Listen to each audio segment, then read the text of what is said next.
हमने नाम इतलाक दिया और अधिवेशन पे इन पर भी चर्चा। राजस्थान में अधिवेशन रखे जाने का कोई विशेष कारण? विधानसभा चुनाव भी होने हैं। राजस्थान स्टूडेंट एक्टिविज्म में सबसे एक्टिव स्टेट माना जाता है, जहां छात्र संघ चुनाव बड़े लेवल पे होते हैं और यहाँ का कैडर हमारा बहुत बढ़िया है। पिछली बार छात्र संघ चुनाव में अच्छा हुआ है और आगे एनर्जी मिले और सब राजस्थान की जो मेहमान नवाजी है वो पूरे देश में एक अलग सा उसका मिसाल दी जाती है। तो मुझे लगा और पूरे स्टूडेंट्स को लगा कि हमें जो अधिवेशन है वो राजस्थान में करना चाहिए।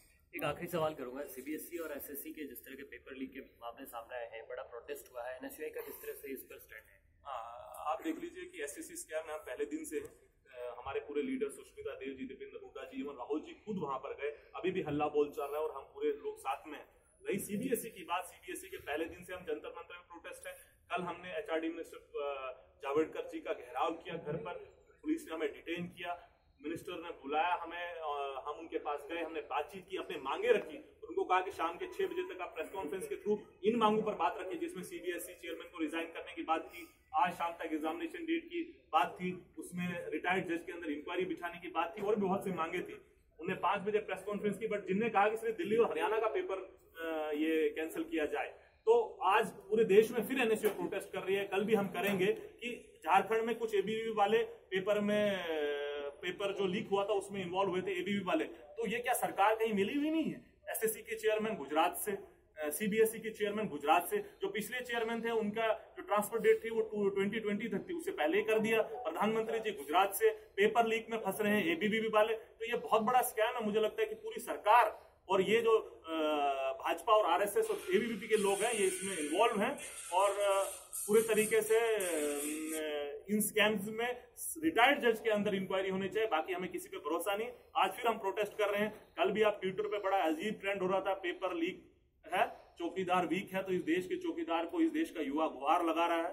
रोड पे इस देश का युवा रोड पे और इस देश का चौकीदार सो रहा है। तो आने वाले चुनावों में आपके रिजल्ट्स आपके सामने होंगे। क्या राहुल गांधी आएंगे जयपुर अधिवेशन? राहुल जी से हमने रिक्वेस्ट पुट फॉरवर्ड की है कि हमेशा ऐसा होता रहा है कि राष्ट्रीय अधिवेशन में ऑल इंडिया कांग्रेस प्रेसिडेंट आते हैं, बट क्योंकि पहले 9 तारीख का था तो अभी हम चाहते हैं राहुल जी 10 तारीख को आए। तो जो ही अगर उनकी हमारी डिमांड एक्सेप्ट हो जाती है, राहुल जी मान लेते हैं, तो आप सबको हम इन्फॉर्म। अभी तक सहमति नहीं दी? नहीं, हमारी बातचीत हुई नहीं इस बारे में कि राहुल जी आएंगे। हमने कहा कि पहले 1 दिन का अधिवेशन था, फिर हमने 2 दिन का कर दिया। पहले राहुल जी 2 तारीख को, हम चाहते हैं कि अब 10 तारीख को वैलिडिटी के लिए राहुल जी आए।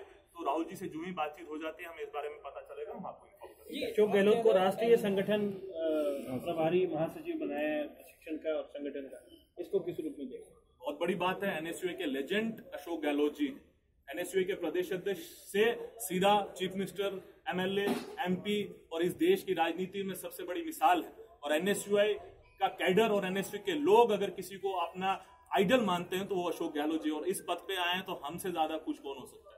बहुत बहुत धन्यवाद। जी, सीबीएसई बोर्ड के पेपर आउट होने पर आप कह रहे हैं कि आप प्रोटेस्ट कर रहे हैं, लेकिन देखने में आता है जब शासन चुनाव होते हैं उसके नाम पर कॉलेज एजुकेशन के जो गेस्ट पेपर है वो छात्र नेता सोशल मीडिया पे अवेलेबल करवाते हैं, स्टूडेंट्स को कहीं ना कहीं बेचे जाते हैं 5 रुपए में। लेकिन हर बार दावे किए जाते हैं कि जो छात्र नेता इस तरह की हरकत करेगा उसको टिकट नहीं दिया जाएगा। लेकिन आप कभी भी गेस्ट पेपर तो मैंने भी यूज किया भाई साहब।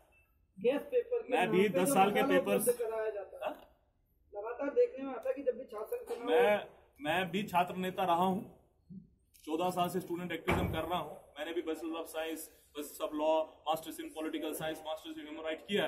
तो मैं भी 10 साल के पेपर देखता था। गेस्ट पेपर क्या होता है कि सबसे इनमें से कॉमन क्वेश्चन कौन सा है, किस क्राइटेरिया में क्वेश्चन आता है, और छात्र नेता का ये फर्ज बनता है कि वो स्टूडेंट्स की मदद करे इनको लेकर। हाँ, अब आपको 1 दिन पहले ही पेपर मिल जाए, सीबीएसई की चेयरमैन साहिबा को 1 दिन पहले ही मेल में पेपर मिल गया था, आपको व्हाट्सएप में पहले ही पेपर मिल जाए और आंसर शीट मिल जाए, वो अलग बात है। सीबीएस आज एसएससी स्कैम में आप कंप्यूटर में बैठे हो बट रिमोट एक्सेस से खुद परसों जो लोग पकड़े गए, आपका पेपर और कोई भर रहा है। सीधी बात अगर करूं, जो आप सोशल मीडिया पे, व्हाट्सएप पे, फेसबुक पे जो छात्र नेता 10 क्वेश्चन अवेलेबल कराते हैं, आप उसको गलत मानते हो या नहीं? 10 क्वेश्चन मतलब पेपर के? एग्जाम से पहले जो आप 10 देखो, 2 चीजें अलग अलग है। अगर आप प्रीवियस क्वेश्चन पेपर्स को पढ़ते हैं वो सही है, मगर अगर आप पेपर किसी को बता देते हैं, आपको पता कैसे चलेगा? मैंने इतनी पढ़ाई की है पूरे देश में, मैं गया हूं और इतनी देर से छात्र, मुझे तो कभी आज तक पेपर नहीं मिला। और मैं राष्ट्र अध्यक्ष हूँ देश की सबसे बड़ी स्टूडेंट और दुनिया की स्टूडेंट, और मुझे कभी पेपर नहीं मिला, मैं अभी भी पढ़ रहा हूँ। तो अगर किसी को पेपर मिलता है, कोई इसमें इन्वॉल्व है, वो बिल्कुल गलत है, वो सिस्टम उसके कठोर से कठोर कार्रवाई होनी चाहिए, वो क्यों ना किसी भी पार्टी से और किसी भी जगह से। हम सीबीएसई एक साल में 1 करोड़ 20 लाख स्टूडेंट्स का पेपर करवाती है, नीट का पेपर करवाती है, आईआईटी का पेपर करवाती है। ये तो मजाक बन गया इंस्टीट्यूशन से। आरबीआई को पता नहीं पैसा कितना है, एसएससी का स्कैम हो रहा है, और कोई पेपर दे रहा है, सीबीएसई का पेपर लीक हो रहा है। ये सरकारी तो पूरी लीक हो चुकी है।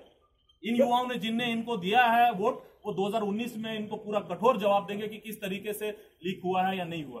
कहीं ना कहीं निचले स्तर पर जो संगठन के चुनाव होते हैं, चाहे वो यूथ कांग्रेस के चुनाव हो या अन्य चुनाव हो, कहीं ना ये देखा जाता है आपसी गुटबाजी थोड़ी ज्यादा हो जाती है, उसको लेके क्या कहना? भाई साहब, वो गुटबाजी कहानी है। हर परिवार में ये हाथ की 5 उंगलियां बराबर हैं, अपनी विचारधारा अलग अलग है। इस कांग्रेस ने पूरे सिस्टम को बनाने के लिए हर ऑर्गेनाइजेशन को, हर विचारधारा को स्पेस दी। बट इलेक्शंस का मतलब है डेमोक्रेसी, लोकतंत्र। अगर इस देश में या दुनिया में कोई संगठन जो इंटरनल डेमोक्रेसी कर सकता है, आपके सामने एग्जांपल है, एनएसयूए में इंटरनल इलेक्शंस होते हैं, यूथ कांग्रेस में हो सकते हैं, कांग्रेस पार्टी में होते हैं। दूसरी जो पार्टीज है वो डेमोक्रेसी पे, लोकतंत्र पे तो विश्वास ही नहीं रखती, उनकी विचारधारा उस पर विश्वास नहीं रखती है। वो चुनाव क्या लड़ेंगे? अगर कहीं चुनाव होता है, मैं मानता हूं उसमें कहीं फ्लेक्सिज्म होता है, बट वो हर जगह होता है। एनएसयूआई, यूथ कांग्रेस या कांग्रेस पार्टी एक परिवार का हिस्सा है और इंटरनल इलेक्शंस है। इससे बढ़िया सिस्टम कोई नहीं है।